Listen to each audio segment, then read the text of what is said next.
me share my screen.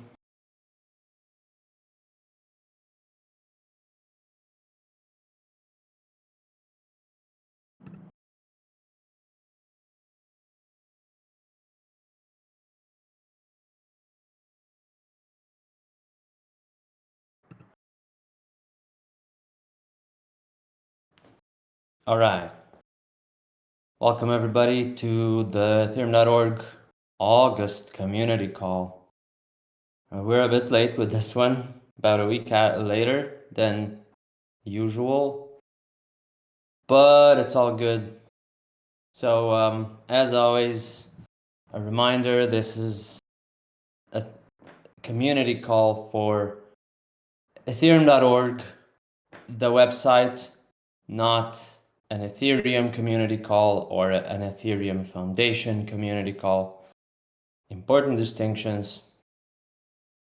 Yeah, thanks for joining everyone. Pretty short agenda for today, which doesn't necessarily mean it will be a short community call, because we have plenty of stuff to talk about, but mostly just two topics. First, Nuno is gonna present on the new homepage that we're working on and ask you all for some feedback and input. And then my part is going to be a bit longer, probably recapping the Translatathon, sharing all of the results and the winners. So I guess that's it. Without further ado, Nuno, do you want to take us away? Hey, sure. Hello, everyone. Welcome. I'm the party breaker, if you want to know the hackathon, the Translatathon results, and I'm just sneaking in and making some time. Let me just share screen. So, and on the message, I will share a link to this Figma file. So if you folks want to just jump in. So the goal here is to share update on where we are on the homepage and to ask you guys now to give us as much feedback as you can get on everything related to the homepage. We have been working on it for quite a while now, and we have everything running, everything working, ready to get feedback on the browser. So we might merge and have a new homepage hopefully in the next release, so in a couple weeks. So I put up a Figma file. You can give feedback on the Figma file or on the PR itself, but it's easier to present here, and sometimes it's easier to get feedback here. So just to focus our attention, like we are looking for feedback on the overall look and feel, the new color scheme. We are changing the blue and the orange to a purple, and it's going to be site-wise, not just for the homepage. So we might be skipping some details on contrast, some old page that has some old color that somehow we missed, something like that. So we are on the lookout for all of those things. Content and all copy details. So we've worked a lot in the copy and back and forward, and sometimes a fresh pair of eyes for some of you guys can help just spots or improve micro copy or some of the sections, whatever you come up with. Improvements on spacing, font sizes, like all of us have different screen sizes and different operating systems that we go to Ethereum.org. So all the feedback on those various browsers, various screen sizes, mobile, desktop, whatever you work on or you have access to, please jump into that developer preview and test for bugs. And then performance, like I said, browser performance. So this would be overall the main thing that we are looking for. So like to present the page a little bit, like this is the link on the Figma. You have the link to the developer preview. You have a link to the PR. There's this quick QR code if you're just scanning with your phone, and you can just see right on the phone the page itself. So I set up this file to have the two versions on the desktop mainly, because it's more on the content side that we want feedback. I can add the mobile if needed, but for for the first batch of feedbacks, we wanted just to make sure that you see the whole page. So I've screenshots. This is screenshot from the browser. I screenshot the whole page. It's not a Figma thing, and just add comments like you would do normally, like add comment to some place and just add here and add a comment. What do you think? What do you think about the page or the detail, color, copy? Like we should improve this. I think this is, I don't know, the message could be slightly improved or something like that. You cannot see the links here. You use the browser to check where the links go to understand the full journey. But the page itself, we are really, really happy with the outcome. We are super excited to share this to everyone. You are the first ones to see it and to be able to test it. Like your community is more important than for everyone. So we are on that phase that we are just polishing last details, adding a new section that we are still working on, but it's just a small section, but it's impactful one. We will share that later in the week when we finish that section. But we have a new areas for recent posts, for events, like a lot of different links. We change a lot of stuff. So my shout out on this community call is for you folks to jump into the browser, just check the page, add comments here, add comments on the PR, whatever you feel more comfortable, or even on the lookouts on the Discord if you want to just ping us on Discord, either on the bug channel, the design channel, or just ping us with screenshots or whatever you feel like that could be improved, or just general feedback on the homepage. So my goal here is just to shout outs to you guys to help us here. And that's it. Any questions, we are around. Just feel free to ping me or any other team member around the homepage. And like if it is some feedback or whatever you can come up with, happy to jump in a conversation or something. That's it from my side. Luca, I think we're done here. Am I? All Am I right. missing something? I don't know. Probably not. Yeah, the main thing was just call for feedback and input if you can. Yeah. Share it with us wherever is most convenient. Thanks, Nuno. Thank you. All right. Yeah, so like I said, next up, nope. Next up we have Translatathon recap, sharing some announcements and stuff. So yeah, basically quick recap of how it went. We're gonna look at some stats and metrics, go through the key rules again, and finally announce the results and winners of the 2024 Translatathon. But before diving into the numbers and announcements, just want to take a minute to revisit the purpose and the goals of the Translatathon. So our translation program is live and is available for anyone to contribute to at all times. And we found it to be a great way for people to start contributing to Ethereum without needing any special skills or technical knowledge. While we do our best to try and acknowledge contributors and reward them in different ways, all of these translations are voluntary. Ethereum.org is an open source website, and in the same way as with any open source projects, our translation program is also open for anyone to contribute. So one of the main goals of the Translatathon was to incentivize activity in the less active languages, which otherwise would not get a lot of activity, and have a limited amount of translated content on the website. Additionally, we want to use it as an opportunity to reward some of our contributors in a more concrete way. This time, this includes monetary prizes and DEF CON tickets.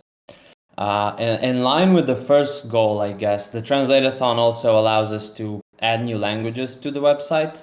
Languages we otherwise get little to no activity in, and thus just don't have enough translated content to be able to add them to the site.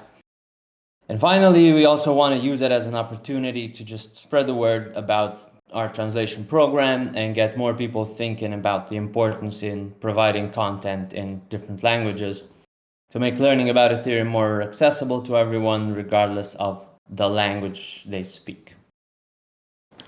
Okay, so let's start with the basics. Here's some of the key high-level stats of this year's Translatathon.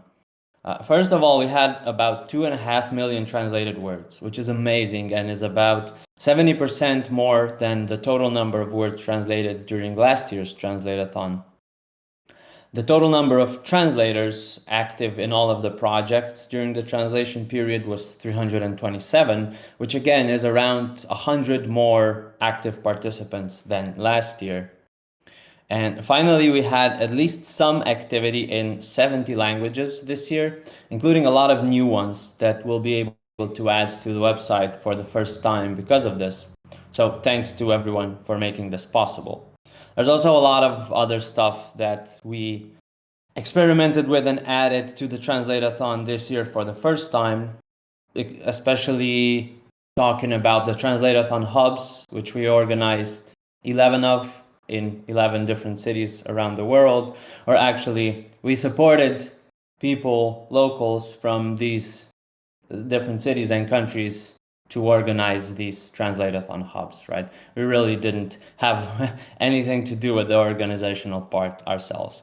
And we also added the ETH glossary for the first year, which is an interesting initiative that I'll touch on a bit later as well.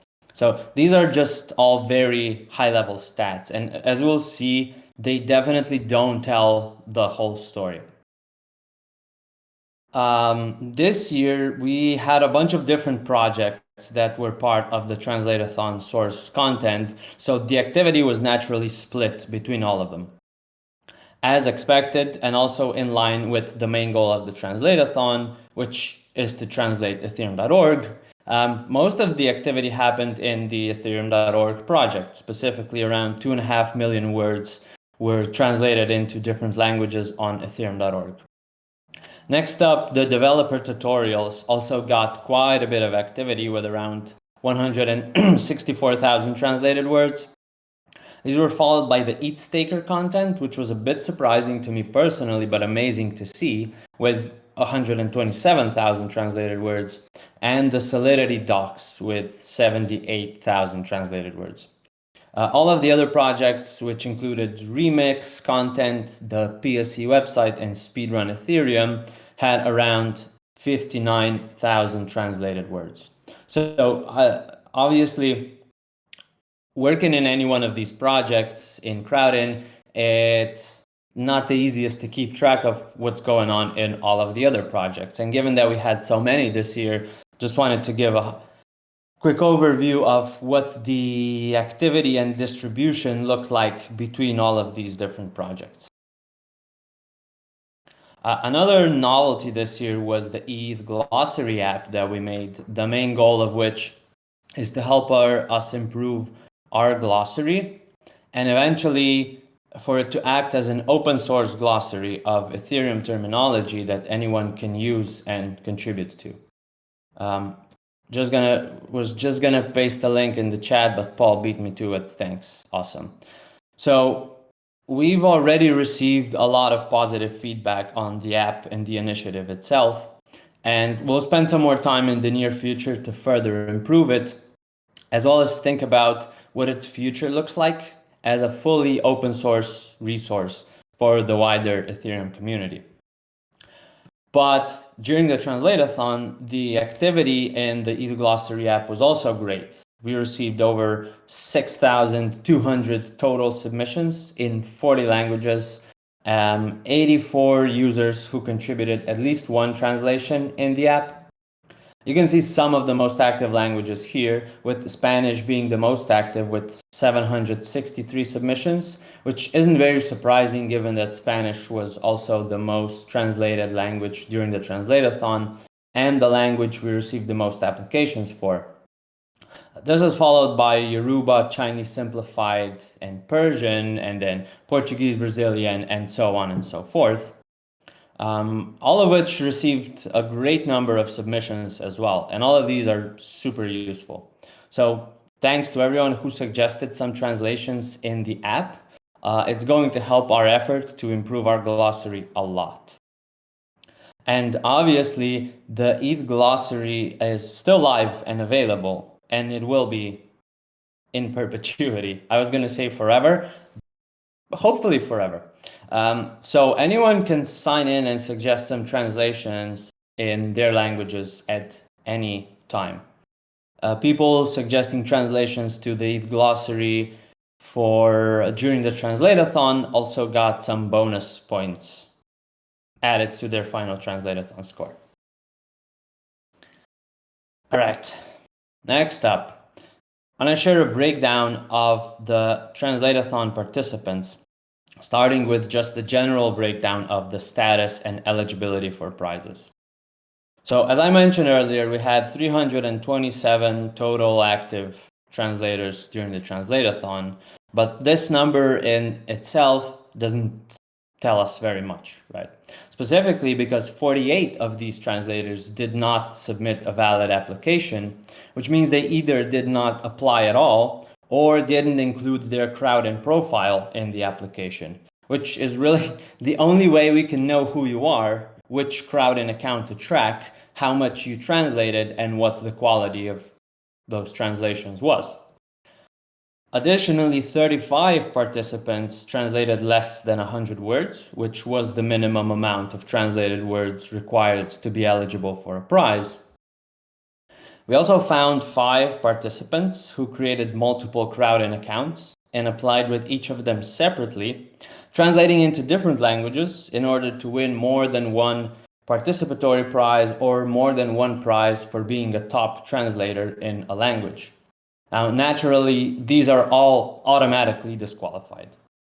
And finally, unfortunately, 44 participants were found to be either using machine or AI translations or suggesting translations that were below acceptable quality and not even suitable for review, meaning that these would need to be retranslated from scratch.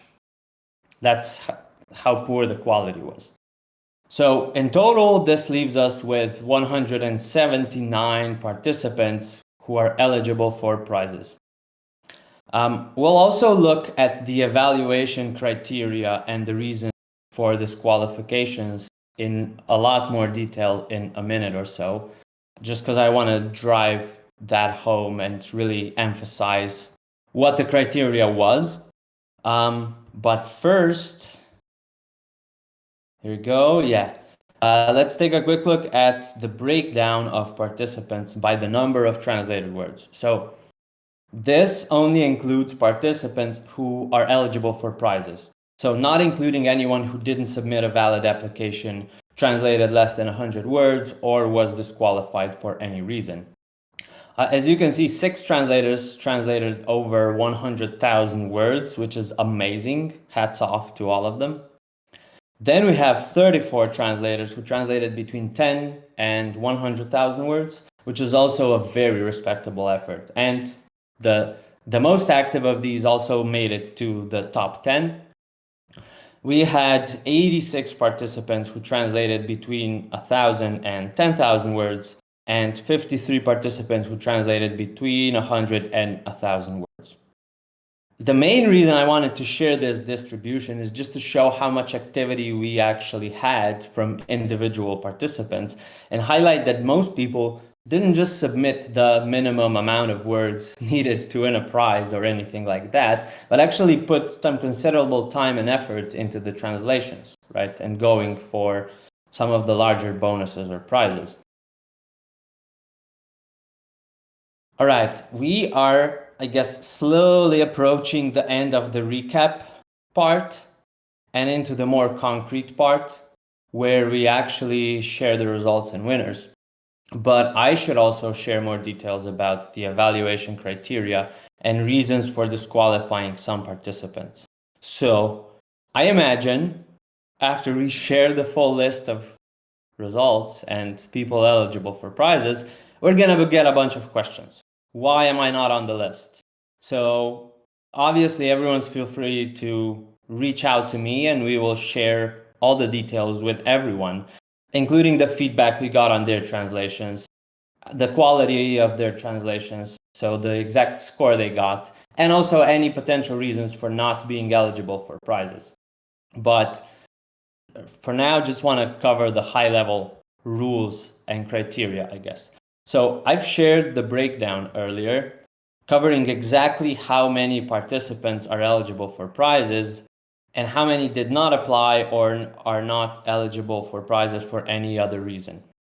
So in this part, just want to dive deeper into the criteria and why that is the case. First of all, and this is a big one, machine or AI translations were forbidden for obvious reasons. Now, we've mentioned this very often in so many messages and all of the Translatathon calls. We also made a point of highlighting it on the website.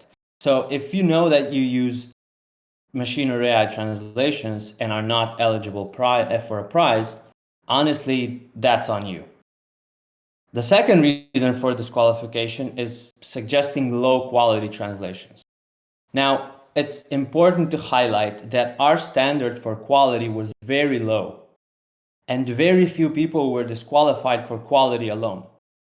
This really only applies to people who translate it into a language they are not fluent in at all, and suggesting translations that are completely incorrect, completely irrelevant.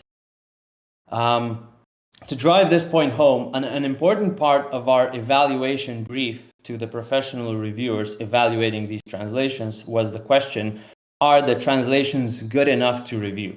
And in most cases, the answer was yes, obviously. Apart from obvious uses of machine translation, which naturally result in poor quality either way. So in some cases, though, the quality of the translations was so poor that they couldn't even be reviewed and would need to be retranslated from scratch. So these are the only participants who were disqualified solely on the basis of quality. And like I mentioned, most of them did not translate into a language they were fluent in. So again, our standard for quality was very low and very easy to hit. And another important point to qualify. Even though we have continuously been saying that machine and AI translations are forbidden and everyone using them will be disqualified, we found some translators who used some machine translation in a part of their work, but thoroughly reviewed and edited these translations. And I mean thoroughly reviewed them, not just copy-pasting back and forth from Google Translate or Bing or whatever. And these translations ended up being an acceptable quality because people actually spent some time and effort to review them and evaluate them and edit them. These translators were not disqualified and are still eligible for prizes. So all of that to say, most participants were not disqualified just for using machine translation if they reviewed it, or just for suggesting translations of low quality. In most cases, people who were disqualified, it was both. It was both using machine translation and the end product being of very low quality to the point where it is not even good enough to review. And it takes less time for a professional linguist to just translate it from scratch than to try and review it. So as mentioned earlier, okay, this was a lot of talk just to go through the first 2 bullet points of this slide, but I do genuinely believe it's important.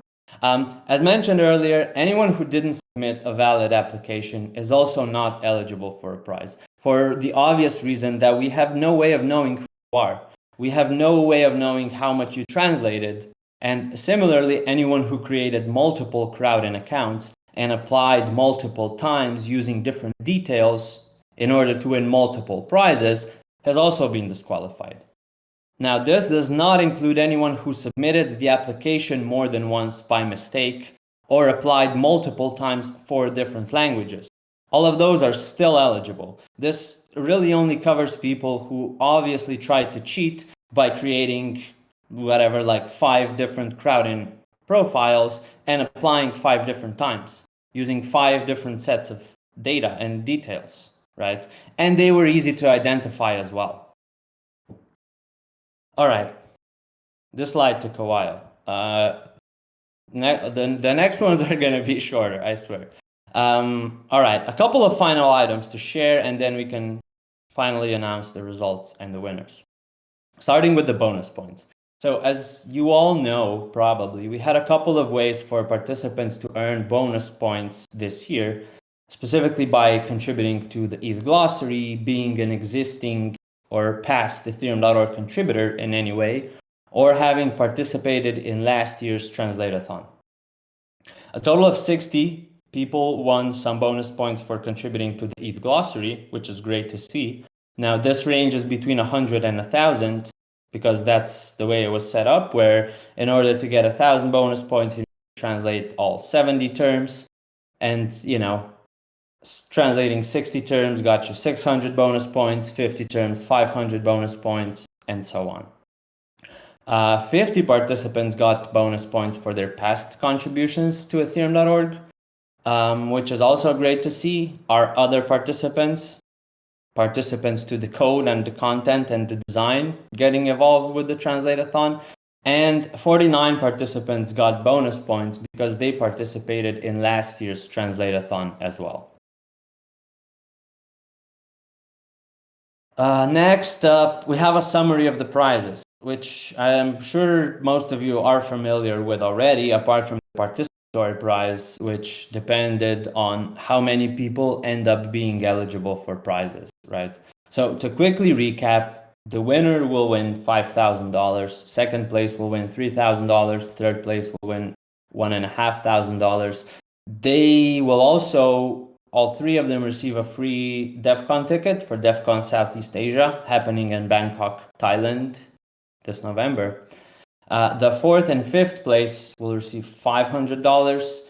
Participants in 6th to 10th place will receive $200, plus all of these, so 4th to 10th place will receive a 50% discount on DEF CON tickets. Now, the DEF CON tickets will sort out automatically, where in the coming days, probably you will receive an email from the DEF CON team with a voucher to claim your free ticket or discounted ticket.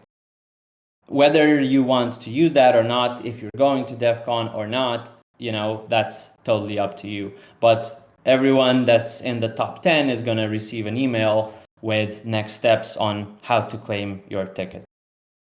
Everyone else who is eligible for a prize will win $80, which is the same participatory prize as last year, even though we had more participants and more activity.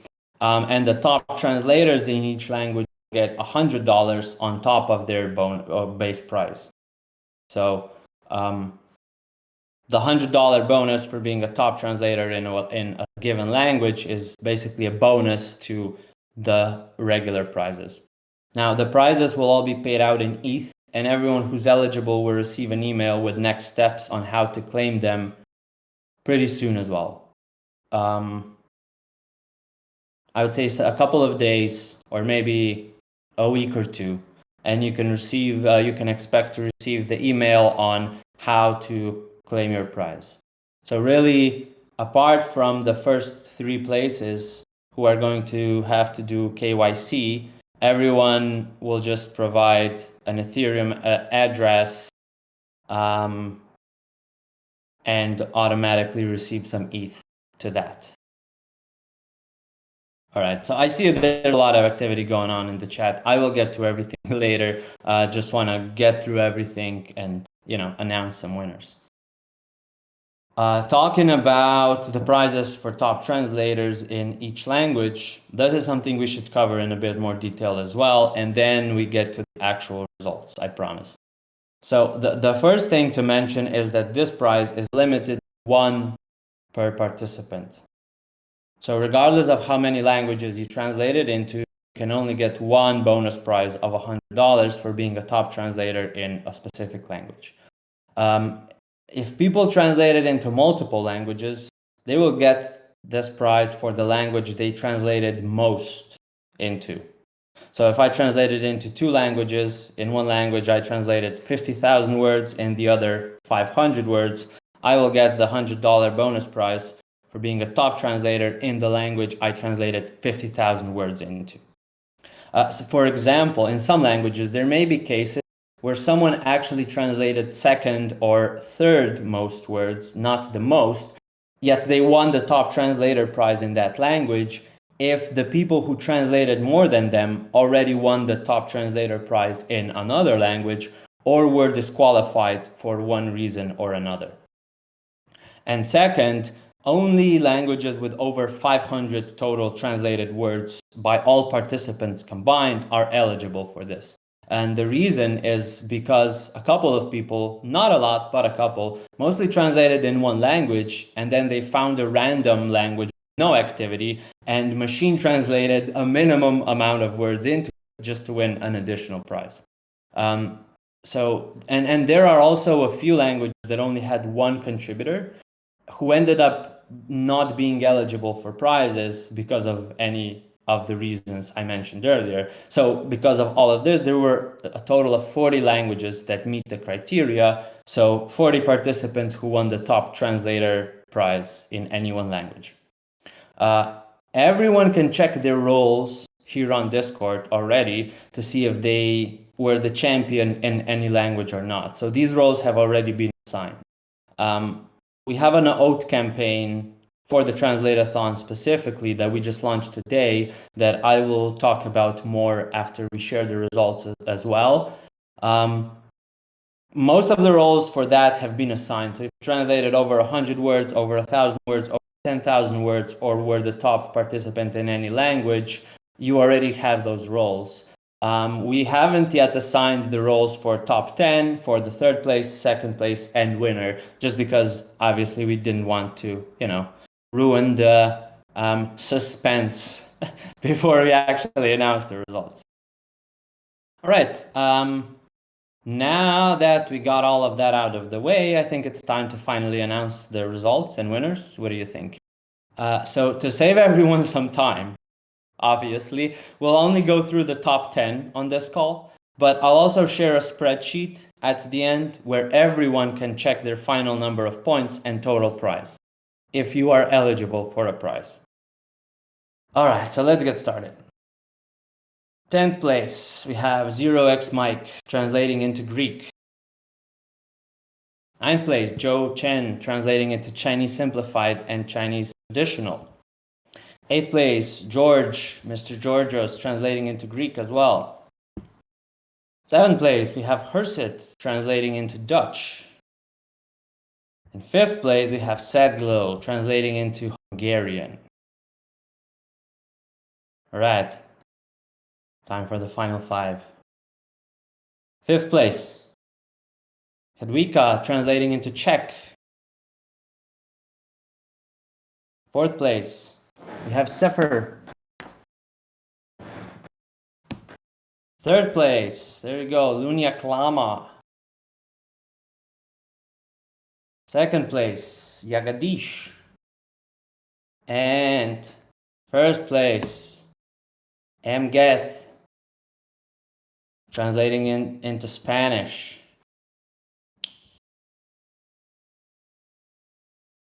All right, so these are the winners. Congratulations to everyone.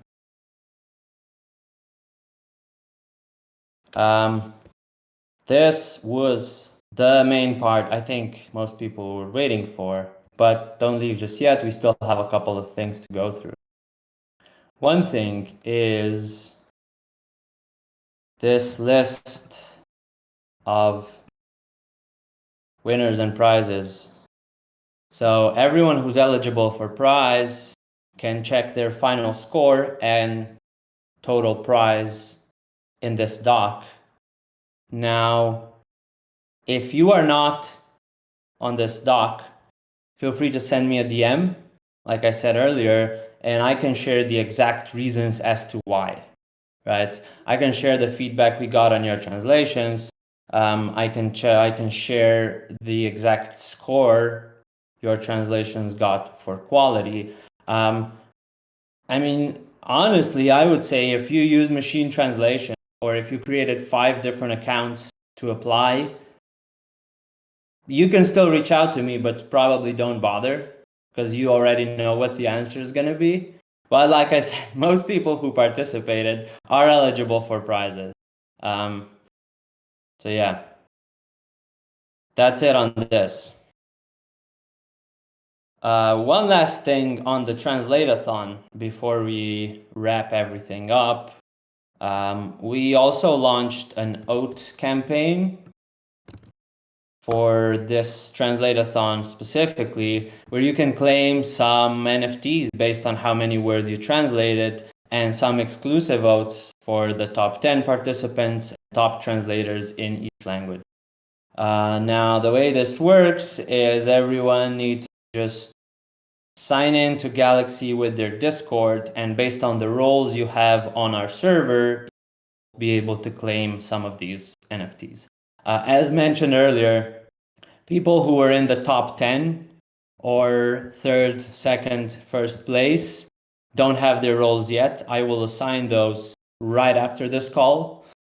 Apart from that, everyone should be able to claim their roles, but if not, also feel free to tag me in the Translatathon channel, in the Translate channel, send me a DM, whatever, and we'll troubleshoot and sort things out. But in general, this should be pretty smooth and straightforward. So everyone should be able to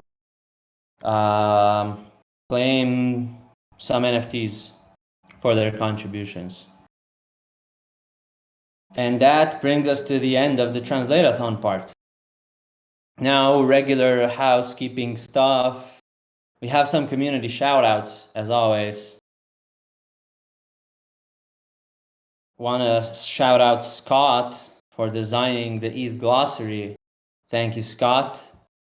It looks amazing. We received a lot of great feedback on it. Want to shout out Sarab for their role in the ShadCN migration and events page. I know Pablo really appreciates your assistance. I want to shout out Laura for designing the MEV diagrams. I'm sure the designers appreciate your involvement, and want to shout out Shift for all the help and support during the Translatathon. Obviously, we talk about this a lot. Ethereum.org is an open source website. It's only as good as the community. It's only as good as the contributions that we get. And it's pretty great because our community is great and active as well. And stuff like this definitely helps push stuff over the edge, right? So big shout out to all of them. What we have coming up next, we have a QA session on September 18th, 3:30 p.m. UTC. So that is already live under the events. If you want to join us for a QA session, help us squash some bugs, please do. We also have another community call coming up this month. So 2 community calls in a month. This was obviously the August community call, like we mentioned. We have the September community call coming up on September 29th at the regular time, so 3 p.m. UTC. And that's it. We also have this, so the oat for this community call, which everyone can claim if you spend more than 10 minutes on this call. And again, all you need to do is connect your Discord in Galaxy, and you can claim this oat. And with that, I think we're done. I am gonna spend some time in this room still looking through the chat, trying to answer any questions that might have come up. But as always, thanks everyone for joining. Big thank you to everyone for your contributions. Big thank you for me personally, for everyone who participated in the Translatathon. I hope you guys liked it. I hope it was a valuable experience. I hope you can get something out of it. I hope people learned some interesting stuff about Ethereum while translating Ethereum.org, which is one of the main benefits of participating in the translations. You basically get to go through all of the Ethereum.org content while contributing. So yeah, thanks everyone, and stay tuned for I don't know, future events, potentially another translatathon sometime next year. All right, thanks for joining everyone. Thank you, and congrats to all the winners.